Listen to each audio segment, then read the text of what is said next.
Morning, everybody. How are we all doing? Who's here this morning? I can't see who's here because it's a member stream, so you have to let me know if you're here. If you're not here, don't let me know. But if you are watching on replay, questions in the comments or in Discord. Nobody's here, so I'll just talk to myself this morning. Right. Let's start off with the news. So this morning we're going to cover supply and demand zones, basically. Support, resistance, supply and demand, and what the difference is. So this is something that Morning Evil, something one of the members has asked me about, based on what I've been doing with the new EA that obviously draws in the zones.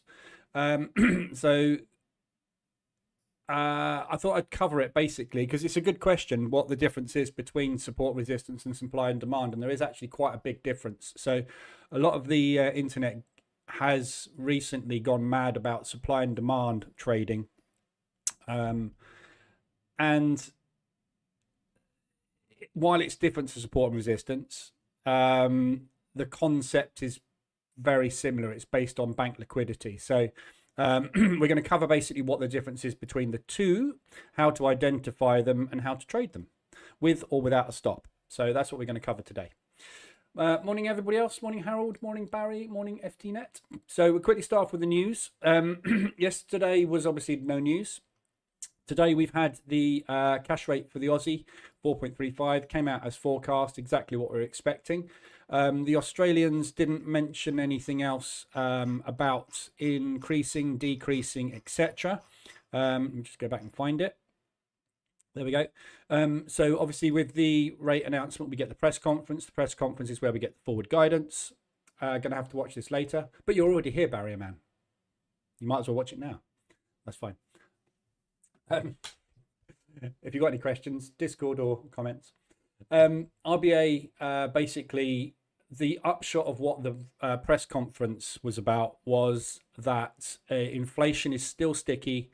There is an not a very high likelihood of them dropping interest rates even early next year. So Q1 next year, February, is when their next plan interest rate adjustment is. And they're not planning to change. It's in here somewhere. It's not highlighted in red, but I read through it this morning. There's nothing. Inflation risks have eased, but they're not where they want them to be. So they can't drop the interest rates, basically. So the upshot is we should be seeing stable interest rates for Australia moving forward. No drops. So that kind of makes the Aussie neutral to bullish compared to other currencies. So we'll have to wait and see. But at the moment, that's basically what it is. Leaving for the gym. Very nice. Wish I was going to the gym. I go to the gym later. I do mine later, usually. I've given up my morning gym sessions because I find I get so tired during the day if I do morning sessions. It's much nicer just to smash it out at the end of the day. Anyway, so yeah, so that was it. Other overnight news, nothing particularly exciting. Obviously, there's a lot of stuff going on in Syria at the moment, which we don't know what is going to happen with that. But anyway, so that is your news overnight. Coming up today, morning CK, we've got CPI for the US. So this is obviously one of the most important news events we've got. Morning, Lucas. Forecasts are to come out roughly as expected with a small bounce potentially. So there could be some decent movement today on the US dollar. The overnight rate is coming out for the Canadian. That's going down to 3.25 forecast. That should happen as well. And then we get the press conference afterwards. So big day today for US and CAD. Anything from 1:30 to kind of 4 o'clock is when we're going to see most of the movement coming in on those two. And they will probably create a nice supply or demand zone, which we'll cover in a minute. So that's today's news. Nothing much else obviously happening today. This morning, I wouldn't expect a massive amount of movement on anything that isn't Aussie or New Zealand related. because obviously the banks and institutions are going to want to wait and see what happens with those Canadian and US numbers. So CPI, obviously one of the most important numbers, inflation, and interest rates obviously are what drives the market. So that's probably what we're going to see for the morning, and then 1:30 things will start to kick off. So last night I banked, yesterday I banked 1%, banked a load of Aussie before the news.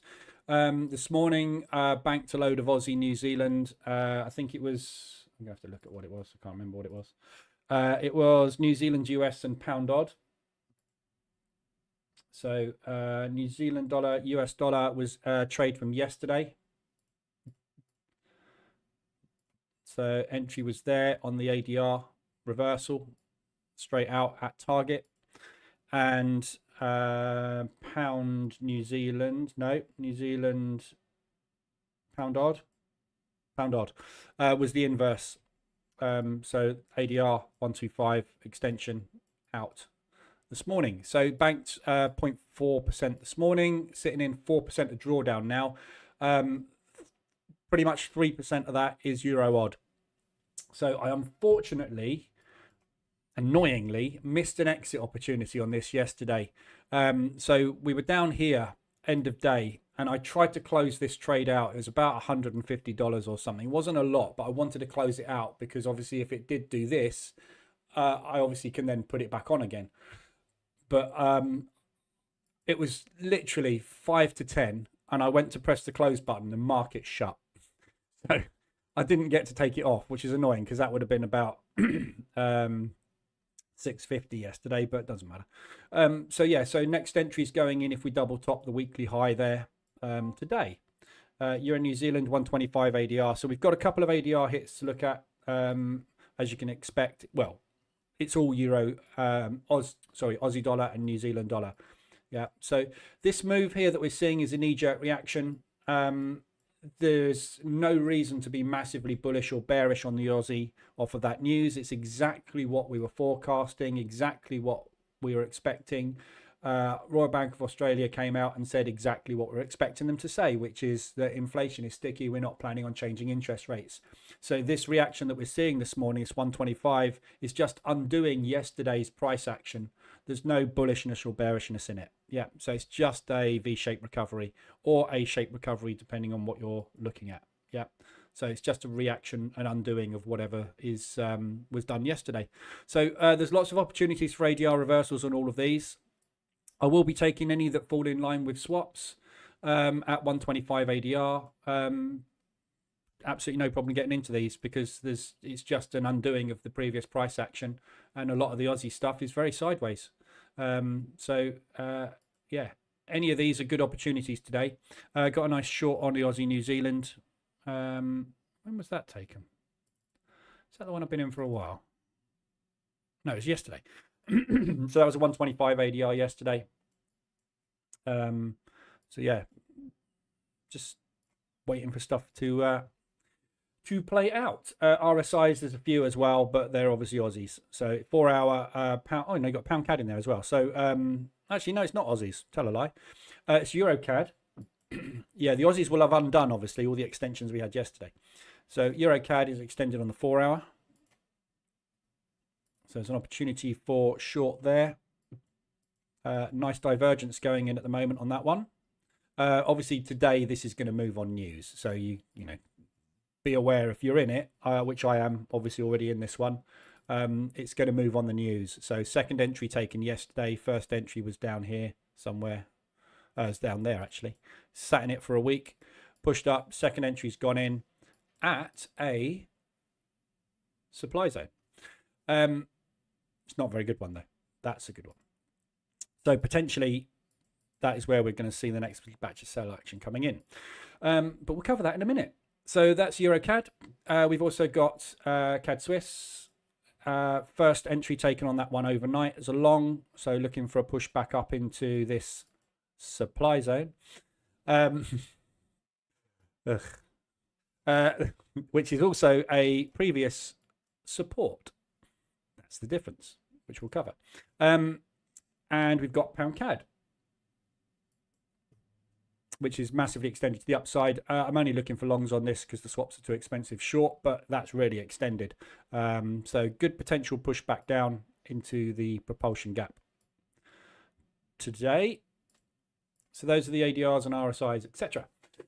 Morning, I think everybody else. I think those are tomorrow's news.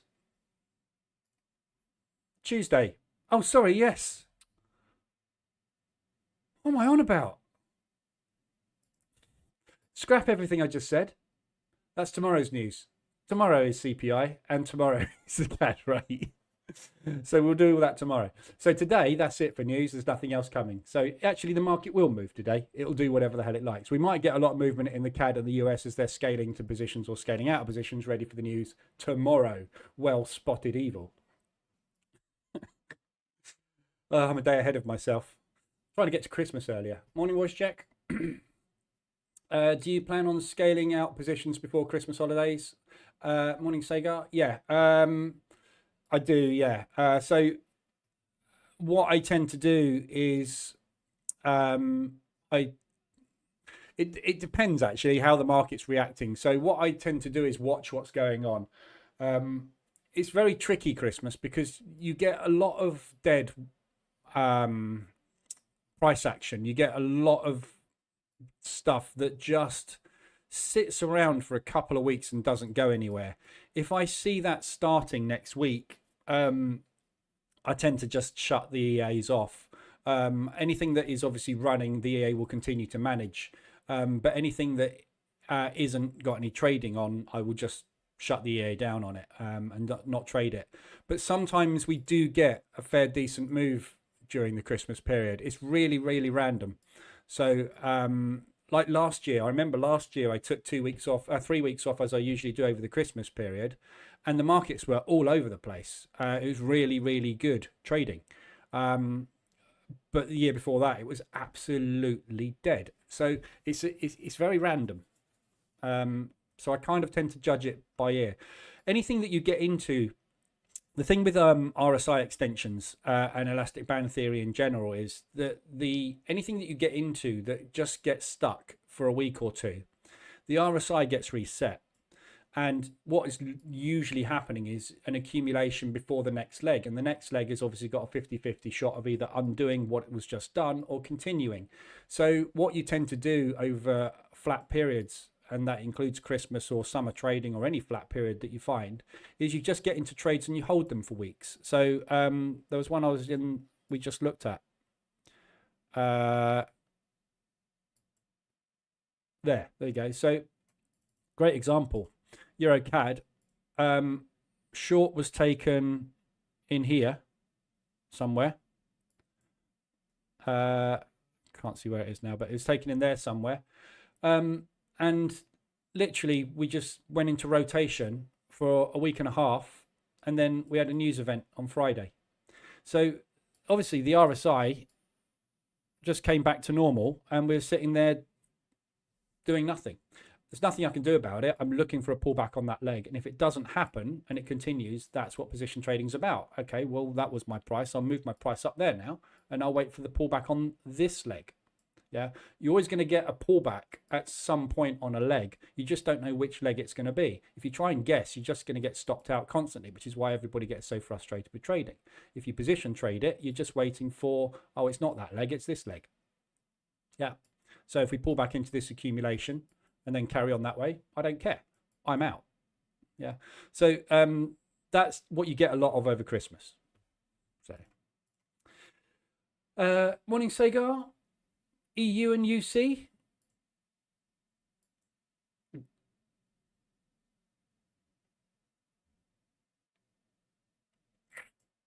Yeah, so there you go. So another good example there. Look, just sideways. So shorted it. That was an ADR hit short, and then we pushed up, sat around, second entry, sat around, still sitting around. 2 weeks in, and I'm at break even on it. Yeah. So this is the type of trade, Euro US dollar, where if it's Friday, I'm going to go, oh, screw it, I can't be bothered anymore. I'm just going to shut it. Because it's just there's no point in me sitting here if it's going to do this for the entire Christmas period. I'm making money on the swaps, so I'm going to make money on it by just sitting in it anyway. But it's just no point, is there? I don't have to worry about it. If I shut it and don't worry about it, I've got nothing to think about. That's the way I look at it. There's plenty of other weeks in the year. So there you go. Long-winded answer to your question. Just a quickie on the other strategies in forward testing at the moment. The pullback strategy did a 2% loss yesterday. It's got 1% back today, sitting at flat with 5 positions on an equivalent of 2.5 grand ready to bank. So still waiting for it to. The nice thing is it's not losing money much. It's doing pretty well. It's holding its own. But I just don't think the market's quite right for this strategy at the moment. And obviously it's going to get worse, I think, over Christmas. So we'll see what happens. But I think the strategy is just going through a period of stagnation at the moment, unfortunately, which is, part of trading. This is why we do all the back testing, so we can see stagnation. And we know stagnation exists for periods of time when things aren't falling in line with the strategy type. So done 1.1 today, lost 2 yesterday. If we make another 1 or 2% back today, brilliant. We're back up for the week. It's just flip-flopping a little bit. The lazy trader strategy, still banking nicely, up 2.5% this month. We've got 5% of drawdown. Euro CAD and Euro odd. Now, there's a problem with this. This shouldn't be happening. I found a bug in the it's not a bug in the EA. It's a bug in MetaTrader 4, believe it or not. It's not a bug. It's an anomaly, if you like. It's difficult to explain what it is. So the problem with this strategy is it triggers at 9 o'clock UK time on all pairs. There is a bottleneck in MetaTrader 4, which is called trade context. What it means is when the EA goes to place an order, it goes, I need to place an order, and MetaTrader 4, or rather your broker, comes back and says, sorry, I'm dealing with another pair at the moment. I can't fulfill your request. So what happens is it retries 10 times to place the order, and then it times out. So the problem I've just discovered with this, and the reason I found it was because we had a short trade taken on something, and I was like, but it's pushed up 2 days and it hasn't taken any more trades. And I looked through the logs, and in the logs, you probably can't read it here, but it says here, look, new trade error, trade context is busy, 146, error 146. And what it does is it tries to place the order 10 times and then it just stops, and then it tries again tomorrow. So as you can see here, we missed trades last night on the Aussie CAD, the Aussie US, the New Zealand dollar yen, the pound Swiss, those 4. Yeah, so we missed 4 entries last night. Now, some of these that are in drawdown are in drawdown. If you look at something like, I think it's a CAD Swiss.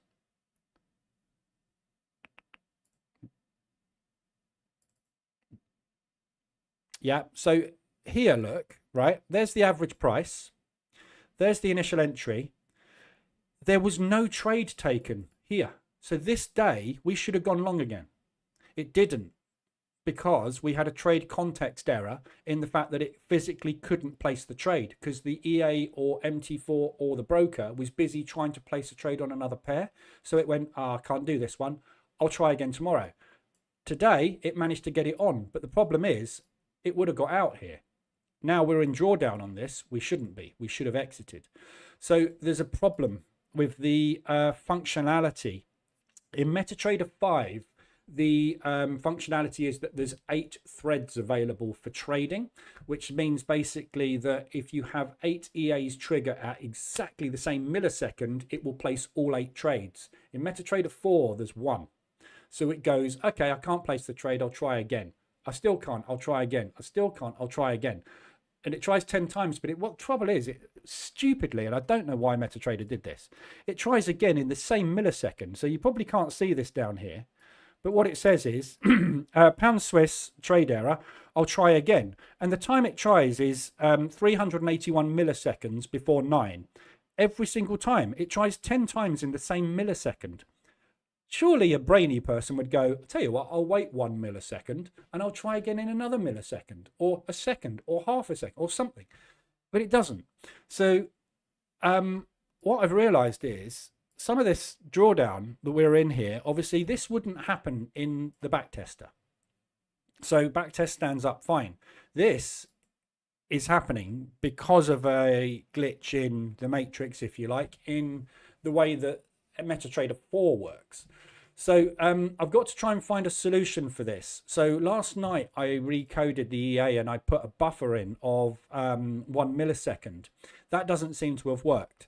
So I need to find a way to a solution to get around this. So what I'm planning to do is every 1 minute check if there's a trade taken today. If not, and rules are there, try again. So what it will do is at 9 o'clock, it will try and take the trades. If we get a trade context error, it will try again at 9:01. If there's 5 things that need to try at 9:01, it will get one of them done at least then, and then it will keep going every minute until it's got everything done.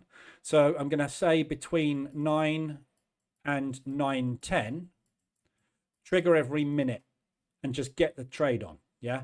So that's it's something that's this is what forward testing is all about. Yeah, back testing's great, everything's fantastic, we can make a fortune. You stick it live, it's a very different situation when you're trading live. There's a lot of different things like spreads, swaps, this type of glitch which you only find when you're actually doing live trading. So I'm going to have to figure out a fix for that, and that's what I think I'm going to do. I've tried to put a delay in, but the delay doesn't seem to trigger properly. So and I think it's because it works on candle close on the hourly. So I will work on that. But if we flick through quickly these trades we've got on, so Euro US dollar, we got out nicely today. That's fine. We got a short on there, which is fine. That one we got out of yesterday. But again, look, Aussie US should have triggered a short. Didn't. Yeah, because of the trade context issue. So we should actually be in a short, and we should have actually already TP'd on that short. Euro pound, that's got the sell on.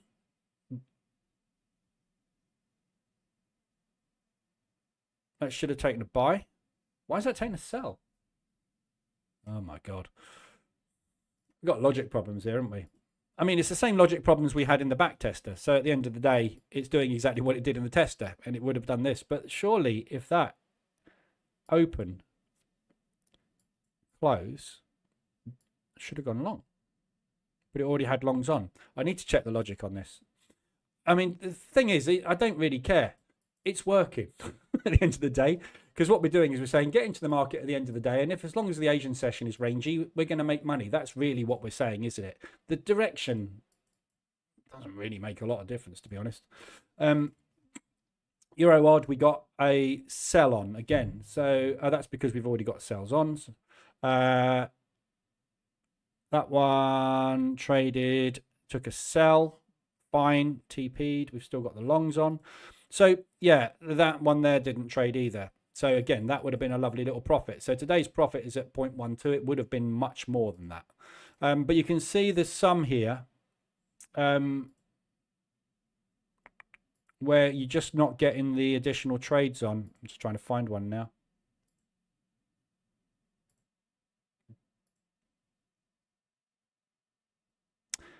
I can't remember which one it was, but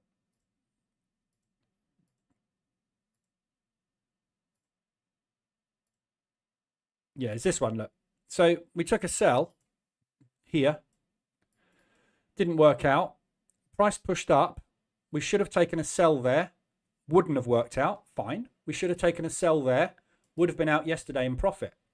But because we didn't get that trade and that trade, this one, which is Euro odd, is sitting in 0.75% of drawdown. What it should be is it should have banked yesterday. A nice little profit. So this isn't correct. So This is, although it seems like a really simple strategy, this is actually quite complex from an execution perspective. But anyway, and I also started forward testing the new EA yesterday. This is the first day it's gone on forward testing. So that is now live, taking trades that support resistance, supply, demand, whatever you want to call it. It's banked 100, banked 0.5% today, sitting in profit on stuff. So this I need to go through today and make sure it's executed correctly. It looks like it's worked absolutely perfectly, to be honest. So yeah. So second entry, it's good. Yeah, so it all looks like it's working fine.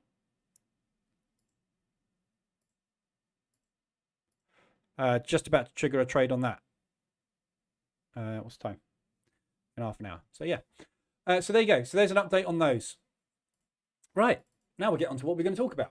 And if you make an additional instance of MT4, it's per Now this is so good point, VT.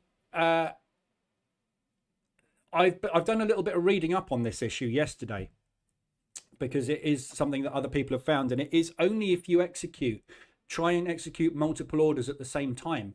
The problem is, obviously, most EAs and most strategies work on candle close, and what happens is at the end of every 5 minutes, 15 minutes, hour, 4 hour, etc., if you've got an EA running on multiple pairs connected to one broker, they all trigger at candle close, and the candle closes at the same time. So this is an issue that happens a lot. But what doesn't happen with most EAs and most strategies is it doesn't place an order at the same time on all of them. So the problem with the lazy trader strategy is at 9 o'clock every night on every pair, exactly at 9 o'clock, it trades all of them. So it always takes a trade. So it's bombarding your broker with 28 orders at exactly the same time. If you had 3 MT4s running with 10 pairs on each, for example, it would still bombard your broker with 30 orders at the same time. Yeah. And it's your broker basically calling back saying, sorry, we're busy. And it's funny, I read up on this. There's a lot of brokers out there. The brokers can control this. They can control the time it locks. So basically, it's a little bit like if anybody knows about databases. When you query a database and you amend a record, you lock that record out. And when you've finished, you release that record. It's very much like that with a broker. I say, can you take a trade on Euro US dollar? They go, no problem. We'll sit around here for, I don't know, 3 milliseconds, 5 milliseconds, placing this order for you. Oh, what, you got a load of other orders? No, you can't place those, mate, because we're busy. And then when they release that Euro US dollar order, then your other ones can be traded. But the trouble is, they've gone. They've said, no, sorry, we've knocked on the door 10 times, you can't come back in. So that's the issue. So it's slightly MetaTrader's problem in that it can only do one and it retries too quick, but it's your broker's problem in the fact that they control execution time. And execution time is whether they're filling your order direct, whether they are filling your order via a proxy, i.e. somebody else within the brokerage, or they are farming your order out to dark pools and waiting for the order to get filled at dark pool level, or whatever. There's lots of ways they execute orders, but at the end of the day, they do lock your account out because they can only do one thing at a time. Because obviously the trouble is, if you get that order filled, the margin requirement changes. So they've got to do one order at a time, because if you send 10 orders at a time and they fill all 10 orders, you may go well over your margin requirement, get margin called and shut the lot immediately. So they have to execute one at a time. So that's the problem. So I'll come up with a figure. I'll just have to figure out a way around it. There's lots of really complicated coding ways of doing it, and I don't want to overcomplicate it. If you know programming at all, there's always somebody that goes, no, the best way to do it is this. And usually it's the most complex way. Yes, it probably is the best way, but I really haven't got 5 hours to spend on it, mate. I can do it with one line. So yeah, I'll work on that. Then why don't we go full gamble with the lazy strategy? Every day at 9 p.m. UK, we go long and short at the same time on all pairs with 0.2, 0.3 TP, and we take the winner and rinse the repeat the next days. Good question. From what I've seen, And the EA has done this as well. And this is another little weird bug that I went through the code just now. I can't figure this one out either. I will get onto the subject of today in a minute, right?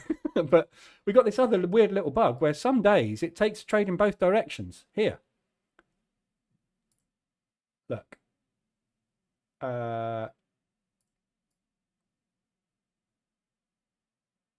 Look.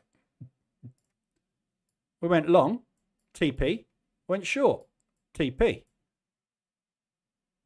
Why? Now, if you look at the actual open price, it's there. And I think it's some kind of little bug to do with spread. But I've looked at the code and I'm not using ask or bid prices. I'm using candle close prices. Candle close was there. Candle open was there. The logic says if close of the last 1 hour candle is below the open price, go long. If it's above, go short. It's below. You shouldn't be going short. So again, there's some little bug somewhere that, and it's not regular either. It's not happening every day. It's very intermittent. So these are the joys of coding and finding needles in haystacks, which is basically what coding is. You do everything and you go, yep, I know how to do all this. And then you go, why? And then you spend your entire life hunting the why. So I'll figure that one out as well. But yeah, there's a good answer. Good, you know.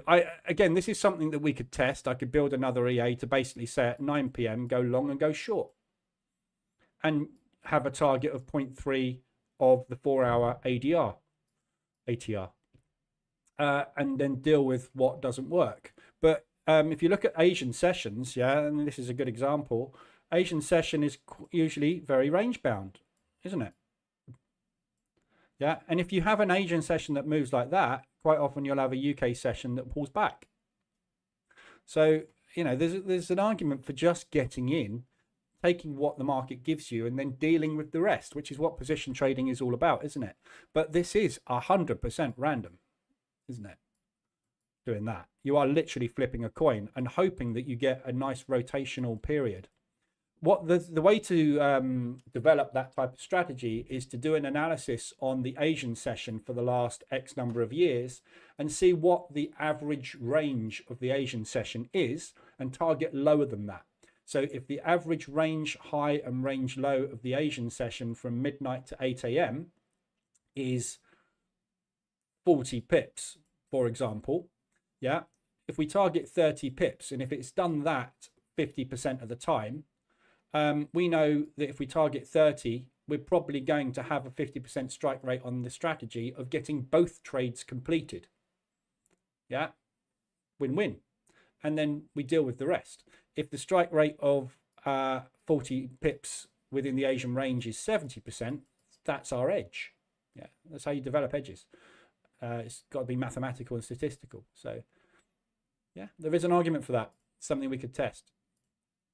I have a lot on my plate at the moment, so I haven't got time. But if you want to do some analysis on it, it's worth it. You can do some visual analysis. You know, just whiz through on an hourly chart and just go from there to there is 42.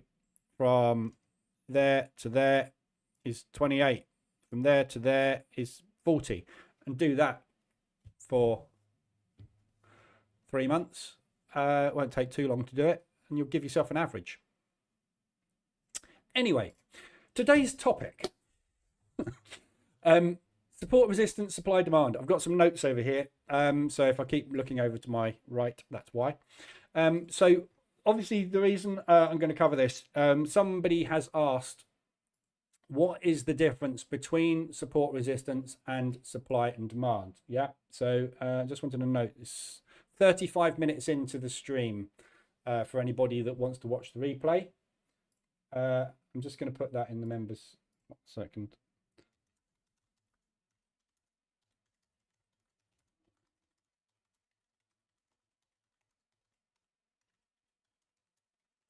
There we go. 35 minutes into the stream is where we start today's subject, because now I've been waffling for 35 minutes. So, support, resistance, supply and demand. Let me just get rid of those. So the reason this has come up is because obviously the new EA that I'm developing is basically 4 trading zones. Yeah, so the whole purpose of this is we just go, right, I reckon prices go in there, I reckon prices go in there, somewhere around there. I don't know where, no one knows exactly where it's going, but we know that the market spends the vast majority of its time moving from A to B, yeah, and then going somewhere else and coming back to B, and then going back to A, and then going somewhere else and coming back to A, coming back to A-ish, going down to B. That's what it does 80% of the time. 80% of the time, the market stays in balance or rotation, depending what you want to call it, where it's in equilibrium, where banks and institutions have a zone of prices they are happy to conduct business in. Everybody's happy doing business here. Everybody's making money. And then something changes. So this is what we call balance. And then we have a period of what we call imbalance, which is usually a propulsion move. Yeah, which takes us to a new zone where we see if we can trade. And if we can trade happily there, we will do so as long as we can because it's easy to conduct business. And then the market will try and trade somewhere else. If there is no buyers and sellers in equilibrium at this area, it will bounce back to where it was before and get those orders conducted. Then it will try again and it will bounce back and it will keep doing that until it finds a zone of equilibrium, balance, rotation, whatever you want to call it. So that's basically how the market moves, and this is what creates market structure. So you have an area of balance and imbalance, and then we try and come back and see if we can get further into new price zones. And during all of these bits, you tend to find accumulations. Yeah, so support and resistance are price points. So this is the main difference between support and resistance and supply and demand. Support and resistance is a price level. So that is a resistance. And down here we have a support. Yeah, I'm just picking this at random. It's CAD yen, but it's same on everything. It just happens that this one works out almost perfectly. Look. So let me just move that over there. So there's your area of support, and basically all support is and resistance is a turning point. It is the highest point, the peak formation high, and the lowest point, the peak formation low, in some kind of price movement. Yeah, so that is how you define support and resistance. So that is a resistance, this is a resistance here, yeah, and this is also a resistance. So with resistance and support, it's never, ever exact. This is one of the major differences between supply zones, demand zones, and support resistance zones. Yeah. So this is a price point that the banks and institutions sold at again and again and again. And it's rarely that accurate. It's more like that. And then you'll get a peak which will go there. And then you'll get a peak there. Yeah. But that becomes a zone, a resistance zone. So there's a video I've got on the website if you want to know more about support and resistance and how to draw it properly. There is this video here. Oh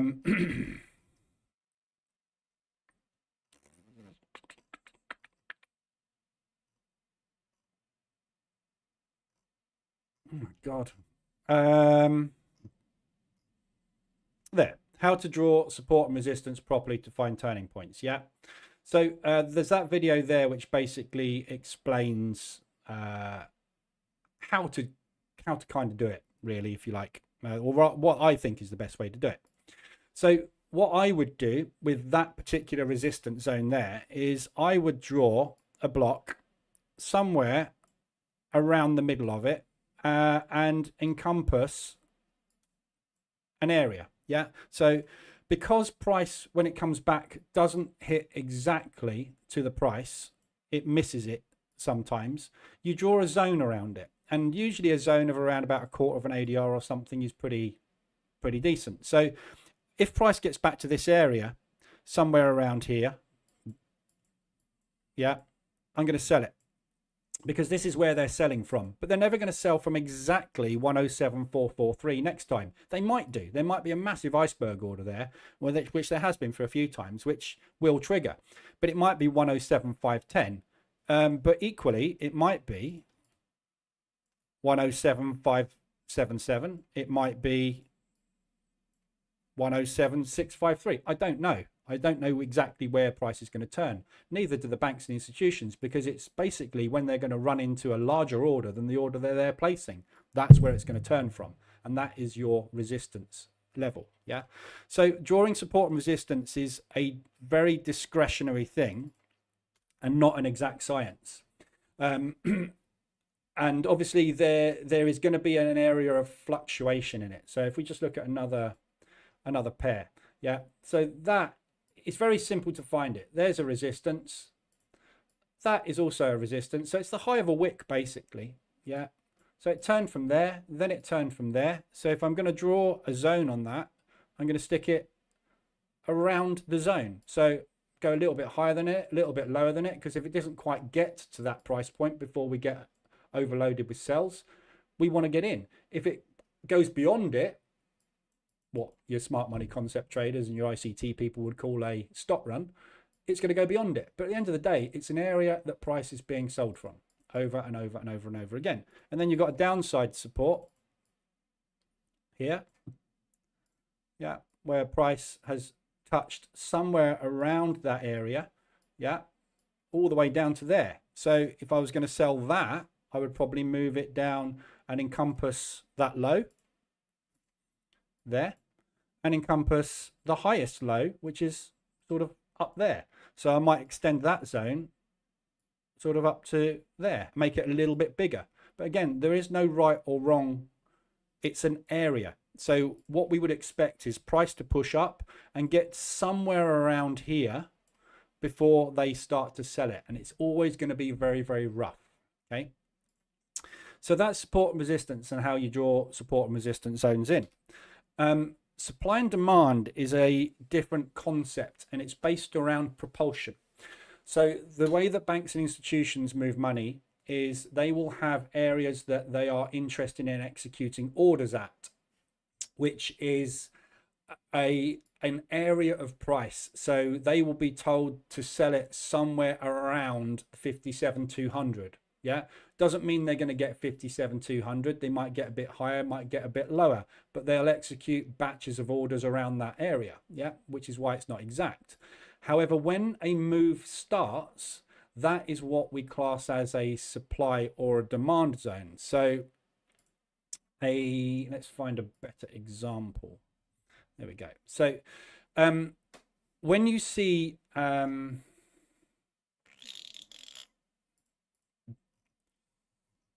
have I got? Let me just quickly put this on.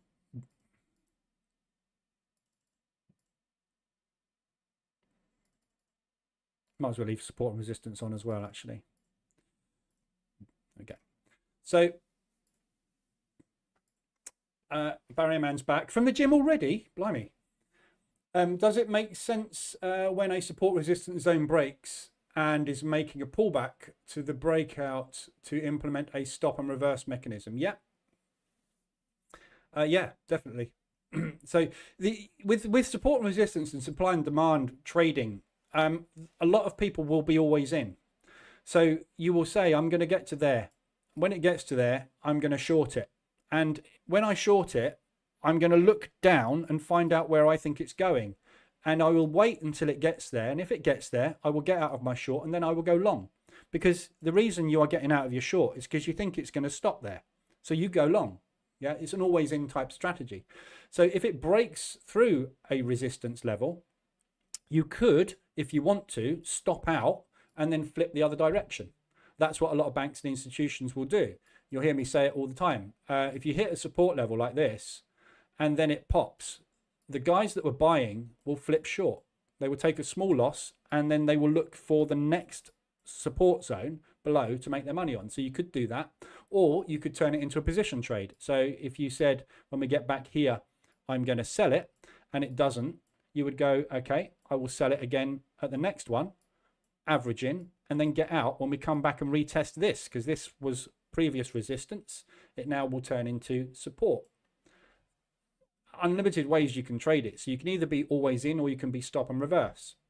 The problem with stop and reverse style trading is you can get stopped out on it. So let's say, for example, price came down here and we took a long on that candle. Yeah. Our zone was around there. Let's draw a proper one on. So we would have, I can't draw a buy because it would just immediately take an order when the candle closes, I think. But let's say we drew it in like that.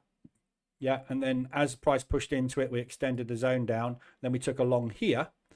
If we are going to go long there, our stop and reverse point has to be there. So what we would do is we would take a loss there and then we would flip short, and our stop loss on our short order would be if we broke back above there. The problem is, if you're unlucky enough to pick a support and resistance that turns into an accumulation, you go stop out, stop out, stop out, stop out, stop out, stop out, stop out, stop out, stop out, stop out. And if it lasts for 2 weeks, you will get stopped out for 2 weeks.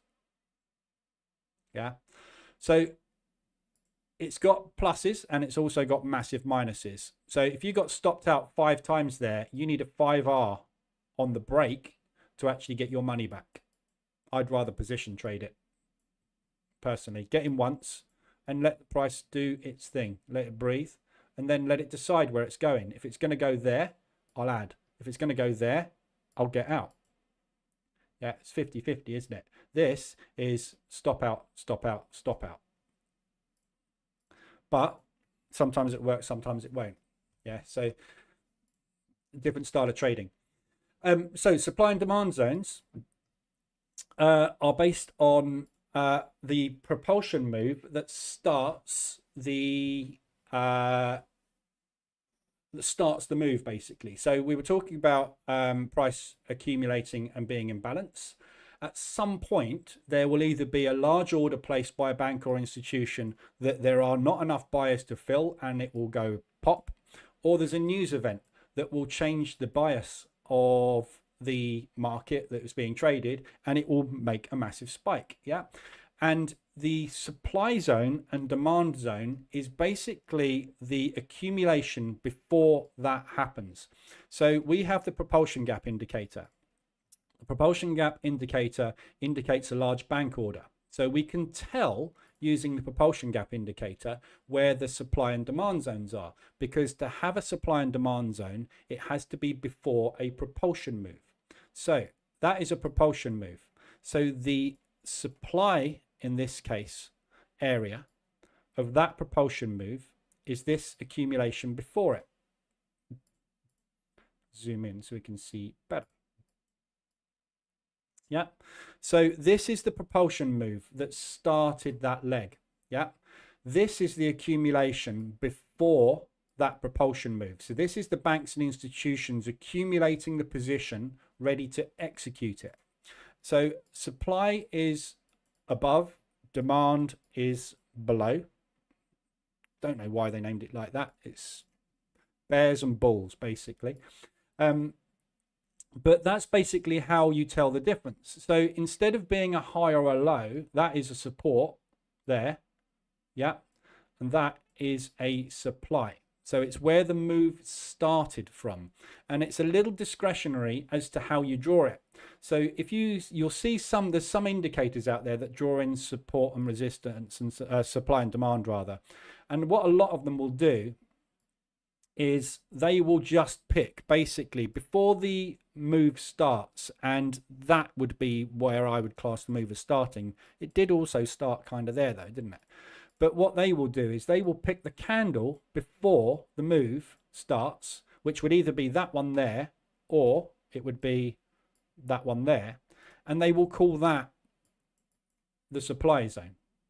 Yeah, for me personally, it's the accumulation period before the move. Yeah, and you can or can't involve wicks in it, whatever you want to do, but for me, that candle there and all of these inside bars and tiny little candles are kind of generating this accumulation towards the end of that New York session before Asia moved the market. So that's where I would personally draw that supply zone in. But you ask 10 different people to draw a supply zone in manually, you'll get 10 different answers. Some people will be using that candle there because this is the propulsion candle. Some people will use that one and say, well, this 3 bar propulsion move, that's the candle before the propulsion move. Yeah, so it's entirely up to you how you draw it, and it's very discretionary, which is why I spent a long time over the last week doing different algorithms to draw in supply and demand, support and resistance levels around weekly highs, monthly highs, daily highs, propulsion moves. And do you know what? Every time I change one line of code, it draws in a different place, and none of them are going to be right and none of them are going to be wrong. But support and resistance is a lot more discretionary in the size of the area you draw around it. Supply and demand is a lot easier to determine than support and resistance, because it's the accumulation before, and the size of the accumulation is either the high or the low or the body you pick. Yeah, so that's how you draw that in. So the theory and the logic is, when you have a supply zone, or in this case down here a demand zone, let me just draw these two in properly so we can see them on the chart, because there's two nice ones here which are absolutely perfect. Yeah, now this one here again, so there's that low there, there's that high there, but there's also this low here. So do you class that as the accumulation, or do you class that as the accumulation, or would you say it's these 3 or 4 candles here? This is where the discretion comes in.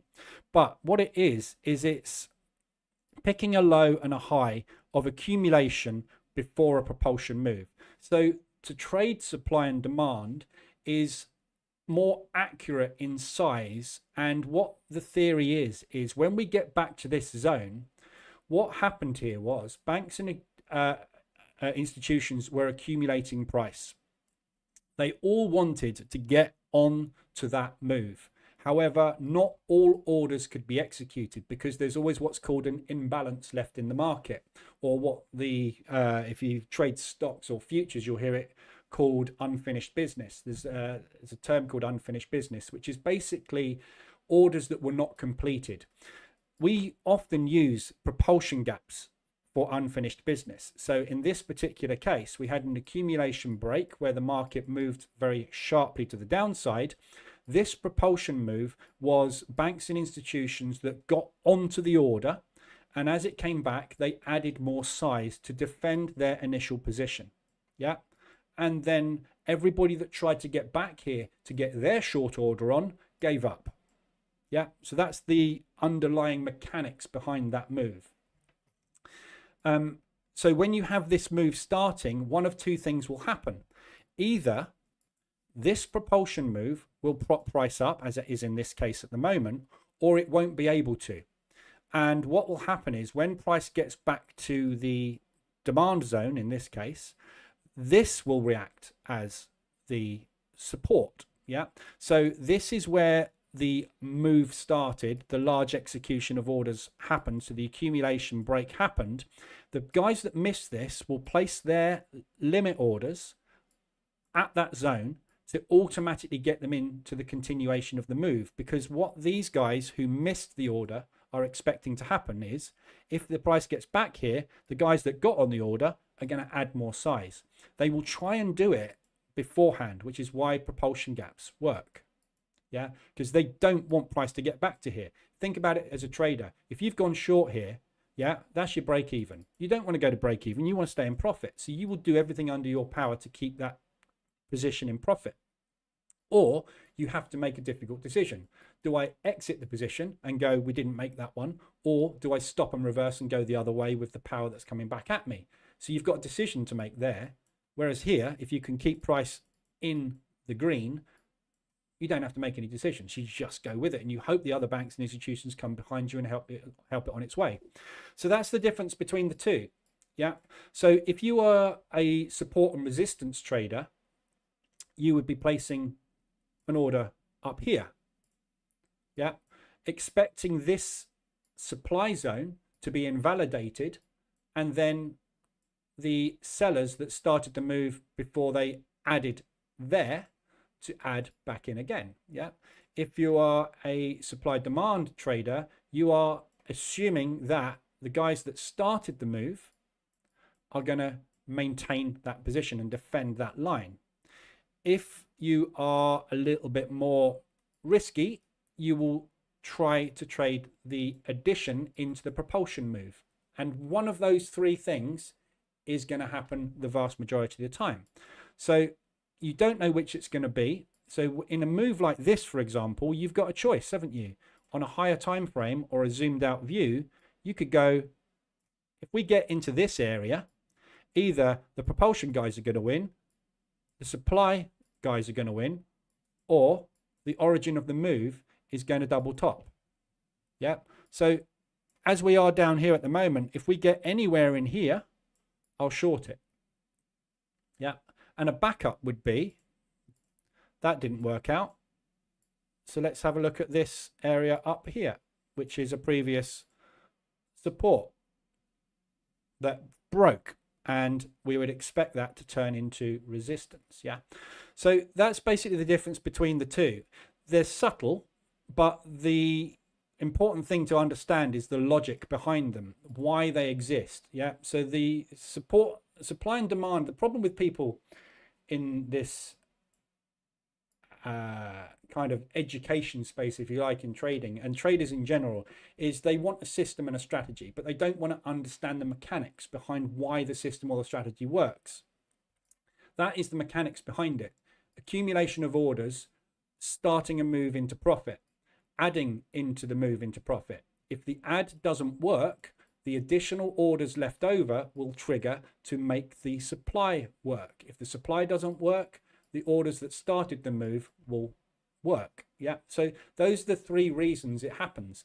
Banks and institutions have a pot of cash they can use to execute this order. So they start a short, they accumulate more positions, they start a second leg short, they wait for price to pull back so they can get a better price, and then they add more in to defend the positions that they've started. That will only happen if there are not banks and institutions with more money and capital than they have to drive the price in one direction. It's just literally monetary movement. If you've got 100 million here and you've got 50 million starting that move, this will not work. Yeah. But you can identify them very, very easily when you understand the mechanics of what's going on, because the key to it all, and this is why I have this indicator, is the propulsion gap. If we're looking for when banks are moving money, this is where it happens. Yeah. So we can then decide, I want to be a supply trader, or I want to be a propulsion gap trader, or not. I want to wait until it comes back for a double top. But if that order is going to work or that order is going to work, you know price is going down. So the thing to do is to look for where it's going to head and then try and get in on the next area, which is the propulsion gap. Yeah. But you also had multiples. So there's an accumulation break there. There's an accumulation break there. So these ones back here are demand zones. Yeah. So where you have a large order, these aren't particularly good, look, but that, I'm just going to need to grab my box, move it over. So this one here, yeah, and this is where it becomes a little discretionary. This one here could be drawn like that. Yeah, so that low, that high is part of that accumulation, which is basically kind of London, New York session, or London, New York session really. And then in Asia, they broke it. Yeah. So you would be looking to buy on that retest there. That's the propulsion move there. And it got down and they added into it before it even reached that. So again, this is all very, you know, it's not always going to hit these zones. These zones are there to be traded from, but there's no guarantee they're going to work. The next one up from there. Can I grab my box? No. Need to make it smaller. So the next one we saw there, where was it? So that was that accumulation break there. we broke down from that zone there. Yeah, so again, some people will draw it on that one candle before, whereas I prefer to look at the kind of, it's a kind of a low to a high move. So that would be the accumulation there. That's the trade that I would take on that one. Yeah, out of that propulsion move. But the propulsion gap is here as well. And, you know, they added in there, and then they failed. So there was obviously way too much buying pressure to push them back. But this is the unfinished business executing at that point, saying, no, we're short from here. We want to add more in. But then you had the support zone, which held, and they bought that back up. It's always a battle. All you're doing when you're drawing anything on your chart, which is horizontal, in zones, whether it be supply, demand, support, resistance, propulsion gaps, whatever, they are literally just battle lines. Yeah, this is a large bank order going into the market. This is a large bank order going into the market. This is the bulls, this is the bears. If the bears are going to win, this is going to hold. If the bulls are going to win, this is going to hold. That is all that happens. And this is how we know where price is going, because if you know how the market works, you know where it's going. It will return to that area, or the propulsion or the accumulation before that broke. That is your supplies, that is your resistance. Yeah, and on the way it's going to make propulsion gaps, which if the market is strong enough will act as upside resistance, dynamic support resistance. Yeah, so that's basically how it works, and how to define the two. There is no better or worse, in my opinion. I have tried in the past supply demand zone trading. I've built EAs to test it. I've used indicators out there that draw in automatically supply and demand zones. There's three main ones that I found which were great. They all, guess what, drew it differently. So which one's the one that works? Which one was the one drawing the true supply and demand zones? Down to the person that coded the EA at the end of the day, or the indicator, because it's not an exact science. It's discretionary. Price is not accurate. Price will move around areas. So you can draw it how you like, but that is the theory. So the difference between the two, I find, is that supply and, well, my experience, supply and demand I found very challenging to trade. And this works on all time frames. Yeah. So the bigger the time frame you go, yeah, that would be where I would put that demand zone in. And look what's happening right now. Yeah, we've got a buyout of demand.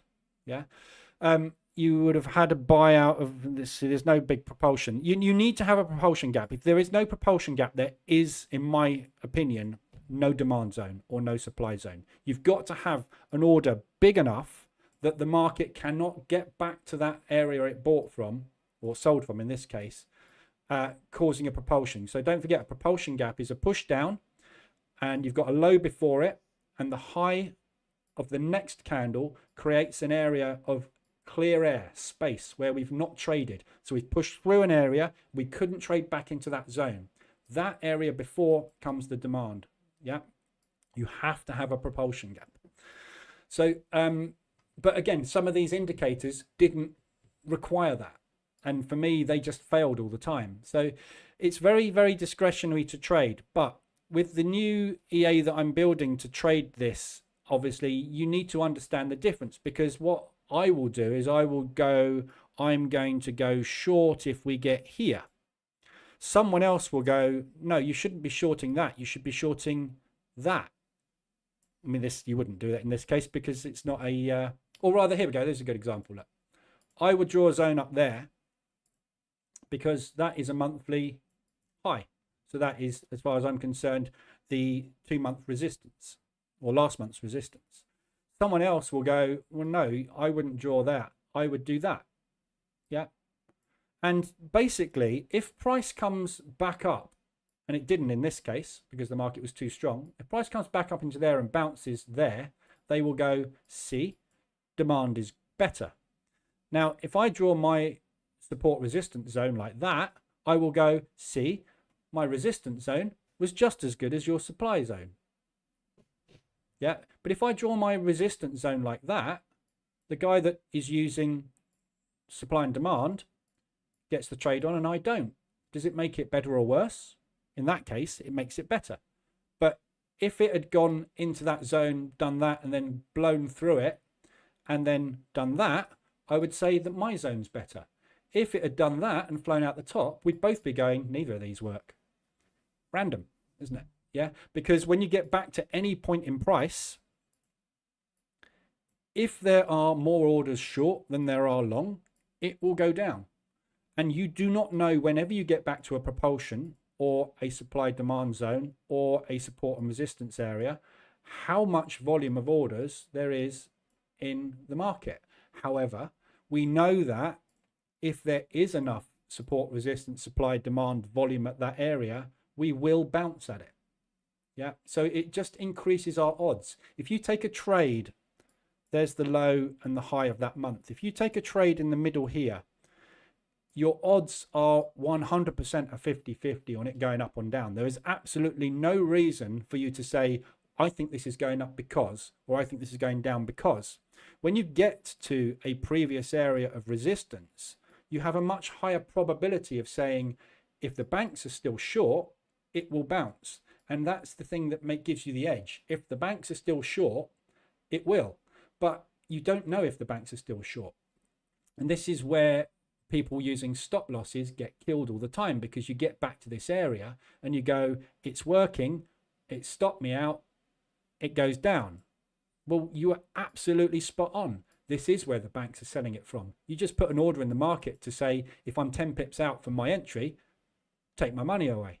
That's where everybody goes wrong. But if you got in here as a short and it didn't work out, you had another short there, you move your price to the mid zone, which is the demand zone in this case. And if it goes from the demand zone or that, you're right. You've got 3 areas of price, including a propulsion gap there, 4, that have the possibility of having a whacking great portion of sell orders in that you can utilize to make your move work for you. If you take a trade from the middle of this range, absolutely nothing to help you. There's no banks and institutions massively long or massively short from a particular price point or zone. Yeah. So it doesn't matter which you use, but it's important to distinguish the two, because I know I'm going to get asked with this particular EA, why are you putting it there? Because that is what I would class as that supply zone. But why not put it there? All right, we'll do that. Ta-da! And now you're covering the supply zone and the resistance, and you're giving them a chance to do your ICT stop run.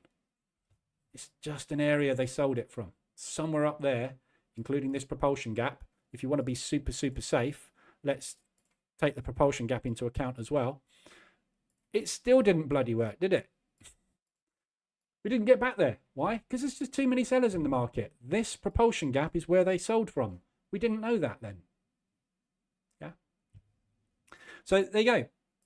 That's support, resistance, supply, demand. Let me just see if there's anything I've missed out. I think I've actually managed to go through all my notes in my head without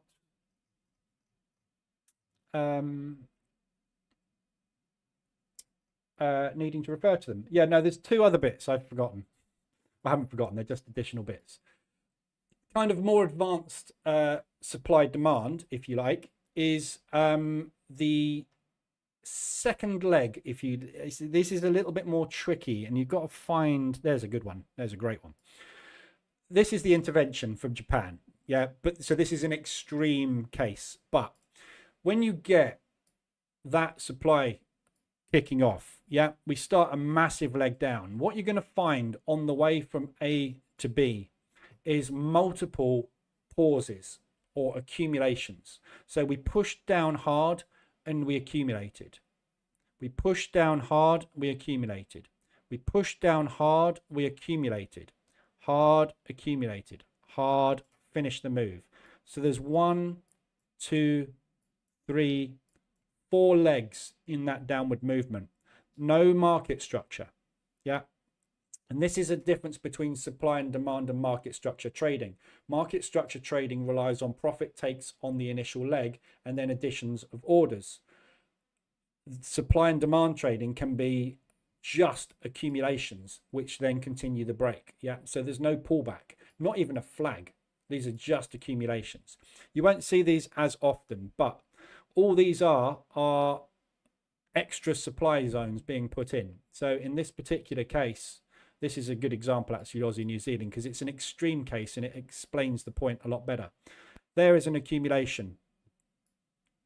So that high there and that low there is accumulation. Now you could be super accurate and go, no, it's not, it's that. And you're right. But you're also right to do that because it collapsed from that point. And then we move down after that collapse and it starts to pull back. So we go, okay, we're pulling back from this area and we pull back into that high there. Yeah. So that is an accumulation zone, or rather a supply zone. So we're supplying more orders, price moves down. Yeah. It's too big though for me to trade. So this is the area where you get your discretion out and go, right, well, I need it to be no more than, I would say, a quarter of an ADR, really. What's 1162? 1426. Well, this is because it's the intervention. Obviously, there was massive price expansion, wasn't there? So the ADRs are going to be way different here than they are now. But yeah, roughly quarter of an ADR. And obviously the ADR over this period, because we're looking at a 4-hour chart, this is 2 weeks. So your ADR 10 is that, isn't it? That's where the measurement's coming from. And then we push down again. We stopped. We had another little accumulation. Little bit of a weird one there. But again, it was. And now you could say that was the accumulation, because this is the propulsion move that started. However, there's no propulsion gap. And again, it's not exact science. This one didn't have a propulsion gap, but I would class that as a supply area. And look what happened. Yeah, we got back to it and we struggled to get through it because all the limit orders that missed that are triggering and firing back. However, that's a wedge break to the upside, basically. And then we just sat around for ages. There's areas where you would draw it in and you get a propulsion move and it just doesn't work. It just goes sideways. Yeah. So again, this one you could say, well, it's not working out. I'm just going to shut it. It would have worked out a little bit. If you're using risk reward, you might have got 1.5 hour out of it, but it took you 3 weeks to get there, didn't it? So they're not going to be great. The best ones you're going to find are the ones where you start massive. Big, strong move. So the propulsion move, you know, this candle 2, 3, 4 times bigger than the accumulation before it, that's a really good zone. And they need to be fresh. So this one here, I've got to go back a fair way. Yeah, this is a 4-hour chart. And again, I would do this on the hourly, really. Anything that's a week or more old is old. It's gone. It's done. Now, sometimes they will work out, but a lot of the times they won't when they're that old. So I like to look at these more of an hourly time frame. So when you get to the 4-hour time frame, you'll find that they don't work as well because the move's all over. If you think about it, if you shorted this, yeah, would you still be short 4 weeks later after it's moved down that much? You're out. Yeah, that's gone. But on an hourly time frame, yeah, something that is younger, like that one. So this happened within a week. Will hold up. Yeah. So the resistance traders that traded out of that propulsion gap, yeah, if I had my short there, I didn't get it on. But as a supply or demand trader, I got it perfect. And the reason that happened is because that is the propulsion order that the guys that were accumulating here missed. And now we've got another chance to get that trade on that we wanted. Because this move is caused by a fundamental shift, usually. There's something happens that causes this. It needs to have gone away from that zone and then come back to that zone. Anything older than a week or two is probably not going to work. Even a week, yeah? I mean, you want to come back as early as you can to them, really. But you'll find, and this is the thing I found annoying about them, a lot of the times you won't get back to them. Yeah, so what you do is you mark up your charts and you go, oh, this is great. Or you got this indicator that draws all this stuff out automatically for you, but it never gets there because there's a massive propulsion move going in the opposite direction. So yeah, to get back there, it's going to take a hell of a lot of buyers or the guys that started the propulsion move to be very, very wrong. Yeah, so, but it's all part of the same thing. It's order management by banks. And if you get confluence of the three together, brilliant. You've got way more chance of that zone changing, working. And you've got obviously two ways to do it. So if you want to use stops, you would draw the zone on and encompass stuff around it. You know, always look around your chart. So there's an obvious weekly resistance, which was a double top out of a propulsion gap, which has been added to 3 times. If it gets back there, it's a good short. Yeah, but that's where the move started from. So if you want to be super safe with your trades, encompass the propulsion gap, the double top, and where the move started from, and stick a stop loss just above there, because if it gets beyond that supply zone, this is dead. It's done. It's gone. Yeah, there's no one left in here selling, and the reason is probably because they're all out and they've all flipped long at the old area that they bought from last time. So from a stop loss perspective, what you're looking for is price to come into this area and reject it, and it's either going to reject it there, somewhere around there. Don't forget, this is also, look, and again, this is where it gets complicated. This is a stacked zone. I can't draw this because I can only draw one box, but this is a stacked zone, look. So this propulsion move here started here, but you've also got this supply there that has not been tested, and this is another important thing, which is on my list to get to in a second. But if it's been tested, i.e. we've gone through it, it's done. So they're the same as support propulsion gaps. If it's blown through it, it didn't hold. Yeah, doesn't mean it won't work, because usually they're a pullback on a fib. So there's a reason that went. It's because of fib. That's a 71.8 fib pullback.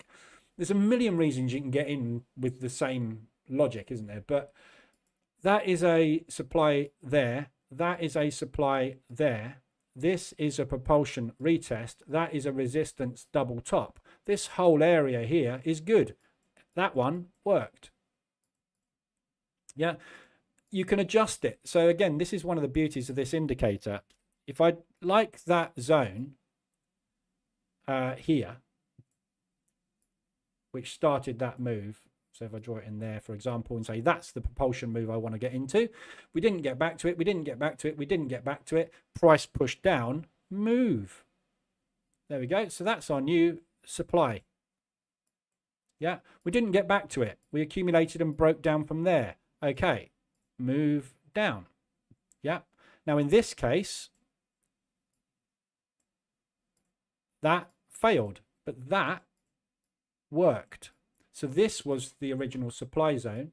This was the resistance, previous support, term resistance, bounce. So that is where you should have been drawing it, at that resistance. But you didn't know that. At the hard right edge right now, there's 2 ways you can do this. You can either go, I am going here in that supply zone or demand zone, or I'm going on that support, or I'm going on that support and demand zone. To the upside, this is invalid. So you can say I'm going to go with that daily high resistance. But what I'm going to do is incorporate this. So if price pushes into this area and immediately rejects it, opens inside, closes below, wicks into, closes below, you can get in. Or you could say, I want to wait until price goes bearish inside that area. Yeah. Again, which of those is right? One of them is. Which one you're never going to know until it's happened. It could be that none of them are right and it just blows through it. And if it blows through it, it's going to extend the zone up to where? The next area of supply, which is there. So if we get a news event and price goes like this and then screams up into that area like that, this is where it will probably meet some resistance. The area they sold from there. If there's buyers left, that's where it's going to work. You know, so this is why the EA has these expanding zones. So you can set in the EA to either have it expand or not expand. So extend zones if price exceeds them. So what would happen is if this zone here,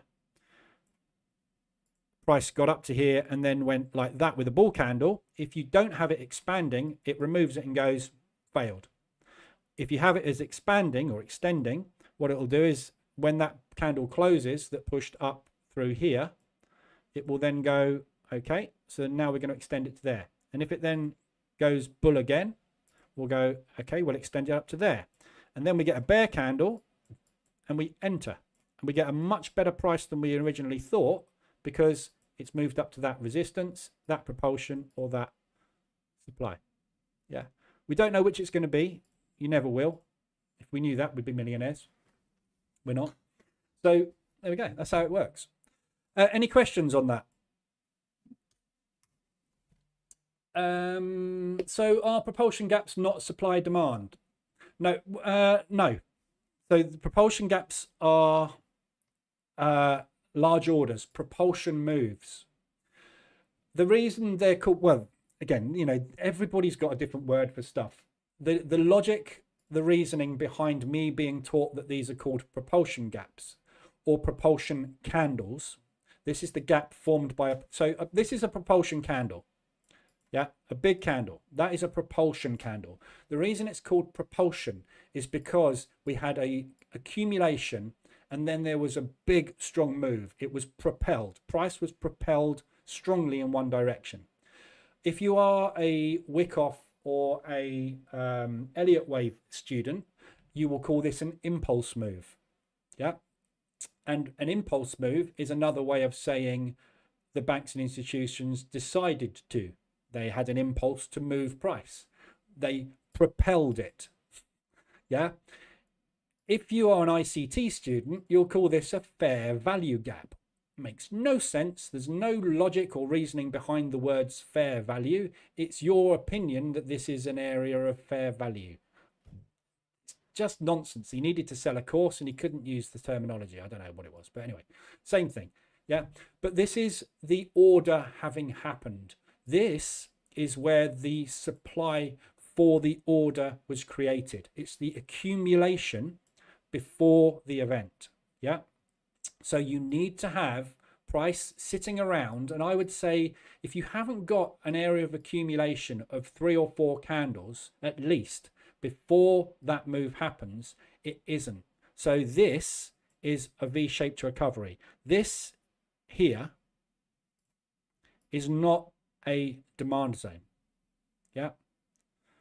Because there is no accumulation of price. For banks and institutions to move price, they need to accumulate a position that they can then execute. That is done by moving up and down, by buying and selling over and over again until you have an imbalance in one direction. I.e., if the market goes that way, I make 1.5 million. If the market goes that way, I lose 0.8. I need it to go that way. I will propel it this way. If it doesn't, I will go into drawdown and then I will wait for an area to accumulate a new order to push it back, because the guys that pushed me this way will have run out of their orders. I'll take all of the orders they give me and so I can push it back the other way. It's just supply and demand is the reason people call it supply and demand trading is because that is what drives the markets. Supply and demand of orders. Yeah, commodities are driven by supply and demand. If there's an oil pipeline blows up in UAE, yeah, the supply of oil reduces. The demand stays the same. So if I have oil, I can charge more for it. Oil price goes up. When there's a war, all of the machines we use need oil. The supply is the same, but the demand increases. Price goes up. If the demand increases and the supply drops, we go parabolic. Yeah, look at oil when the Ukraine war kicked off. Didn't stop for weeks because there was a massive demand for jets, tanks, everything to do with oil. And it was in an area where the oil pipelines went through, which were no longer pumping. So demand went up through the roof, supply dropped. Parabolic. Yeah, it's exactly the same thing here. We're accumulating and driving price in one direction. This is where the supply of orders created the parabolic impulse move, propulsion move. Yeah, and then they add into the void created additional orders. Yeah, because they have made the move and they are making the move stick.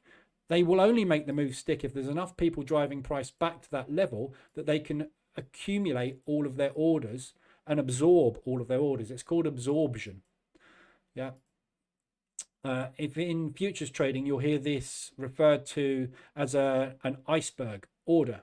So this, this is why trading is so confusing. There are so many names for the same thing because people try and explain things with different concepts.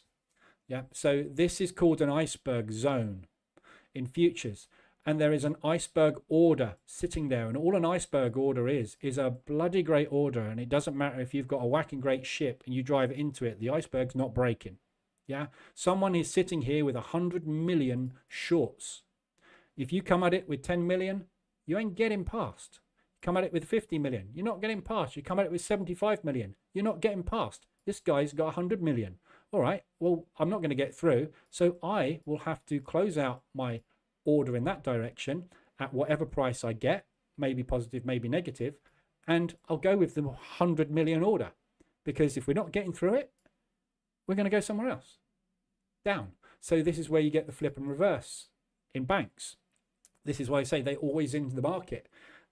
The banks and institutions always have a position on, because you've got so many transactions going through. You've always got a net positive or net negative gain on a position. So you have a bias always. You have X number of contracts long, X number of contracts short. If you execute 100 contracts long and then you execute 75 contracts short, you are net long 25 contracts. So you want price to go up. If you have the ability to, you will add to that to make price go up.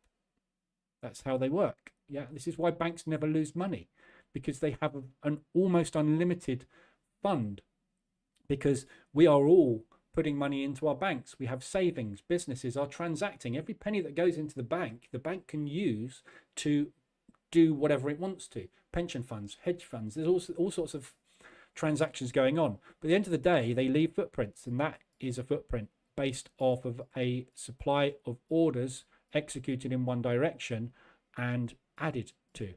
Yeah, so different concept. But what this movement does, this bank ordering movement does, is it creates points where we got exhausted. And as that happens, the bias of the banks and institutions at that price point will change to the opposite direction. So when we get back there, they have seen this change, they will add to that change, which is why double tops form. We sold from that area 3 times. Not coincidence, but there's multiple reasons for that happening, which is why these work sometimes, but sometimes they won't, because the flow of orders or a fundamental, a news event or something shifts where it's just not relevant to do that anymore. This order that was placed here held, but not very well.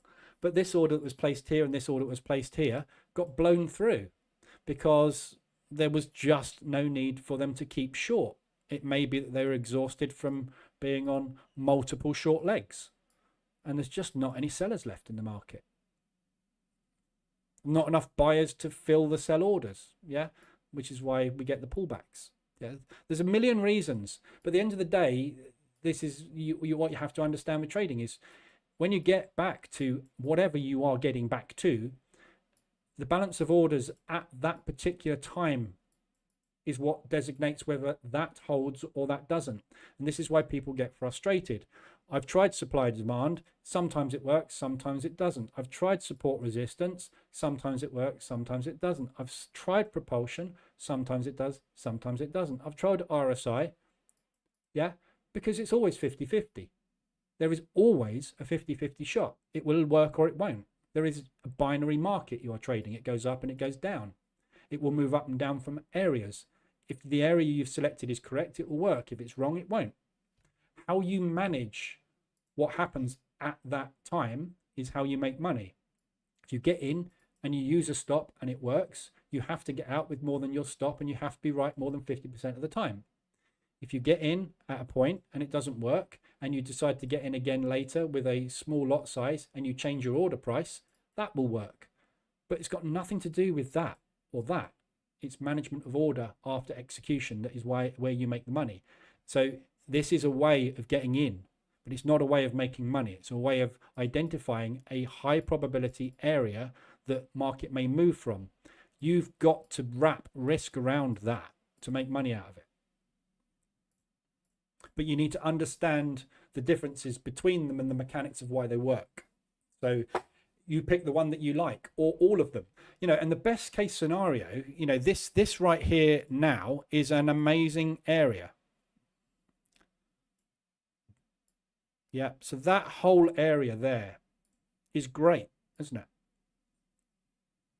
In fact, that obviously we know this is reacted, but we've got a propulsion gap with confirmed sellers in it. We've got a supply area with propulsion and confirmed sellers in it. We've come back, we've tested, we know the sellers are still there. So if we come back to that area again, that's a good sell point, because we've got so much selling going on in this area. However, if we get back here, is it going to be everybody's now flipped long and we just pop straight through it? Maybe. So we'll short it there, and if that happens, we'll short it here, because that's probably far enough away, more than half an ADR, 3/4 of an ADR, and we'll change our price to the middle of that area. But what might happen is it might get there, blow through that, not get to that point, accumulate for a bit, drop, push, drop, and then come down, in which case that trade worked. But we don't use stop losses, so we don't get stopped out. We let the market decide whether it's going long or short. Our job is to identify where it's going.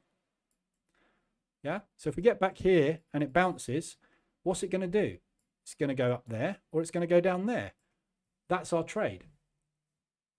It's one of those things with 100% accuracy is going to happen, because it cannot stay in between that point and that point for the rest of the year, for the rest of next year. It has to go above or below one of those points. So what we are doing is saying, if it goes down there, I'm going to make money. If it goes up there, I'm going to need to change my price. But it's all about picking logical areas of support, resistance, supply, demand, propulsion, bank orders. It's about knowing where the bank orders are likely to be. We're hunting where they are.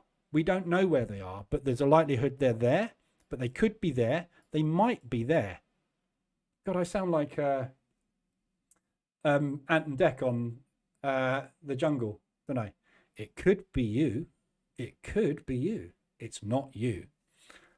But that's literally what it is, isn't it? If it's going up, it's going there, there, or there.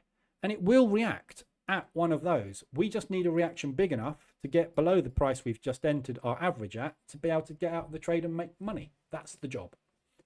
Yeah. So identifying the zones is key to that.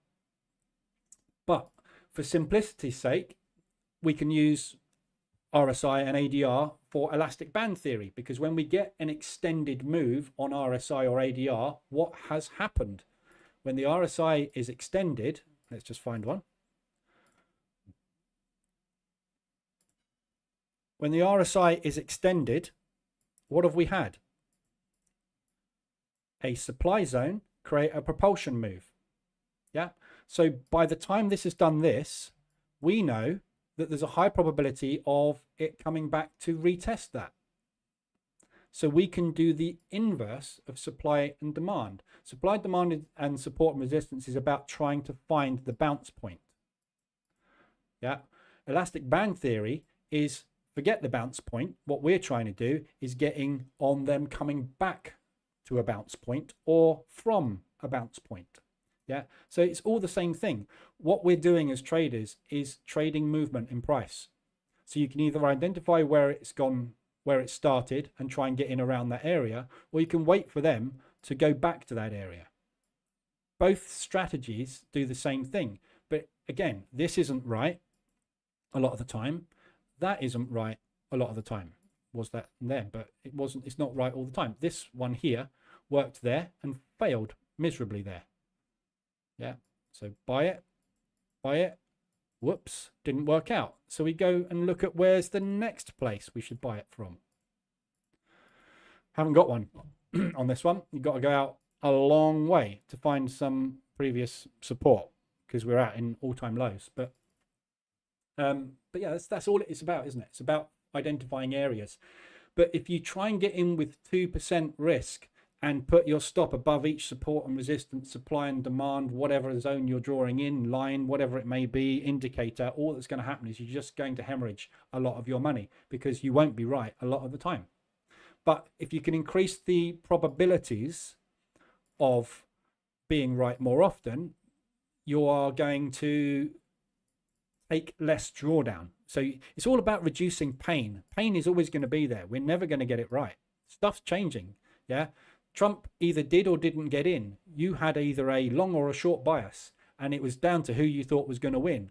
If the other guy got in, you lost, or you went into drawdown. It's about trying to minimize that.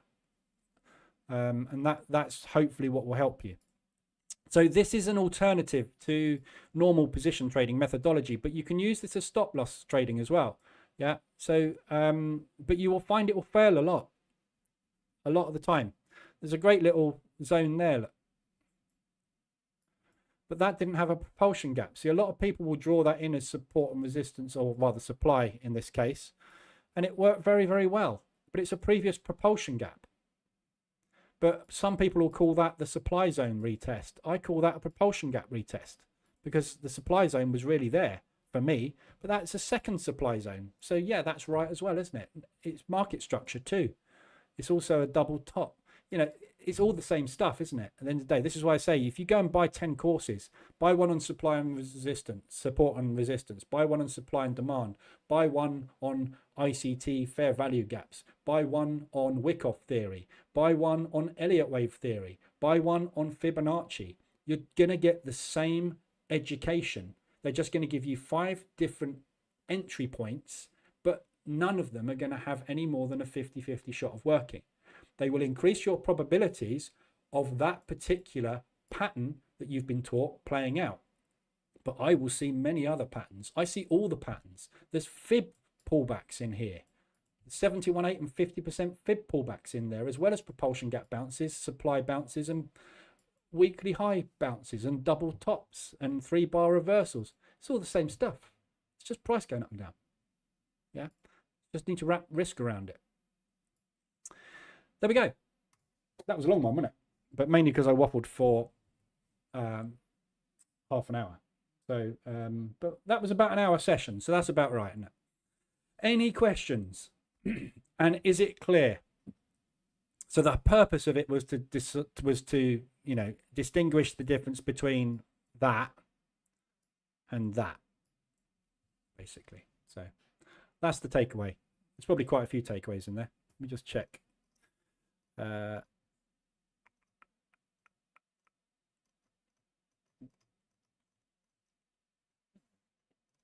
that's it. Yeah, that's all I wanted to cover on it. Is anybody still here? Anybody still awake? This is where my chat doesn't move and I sit here awkwardly for the next half an hour.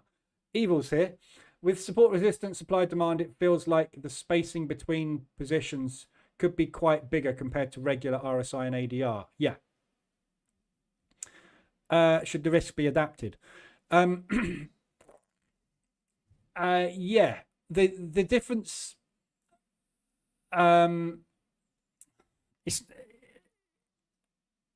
it's not necessarily that much different.